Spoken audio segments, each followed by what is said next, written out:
We bring you the answers to all your questions. Be better than others. Enjoy the benefits of knowledge. Accept the answers from us.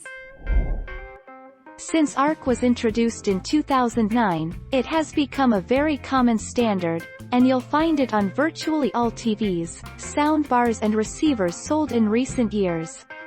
Anything that works with the HDMI 1.4 standard should support ARC, but check the documentation for your specific devices to be sure. Our mission is to provide accurate answers. We think without knowledge, it is impossible to live a balanced life. Be competent, be skillful. Thank you for watching. Don't forget to subscribe and hit the bell notification.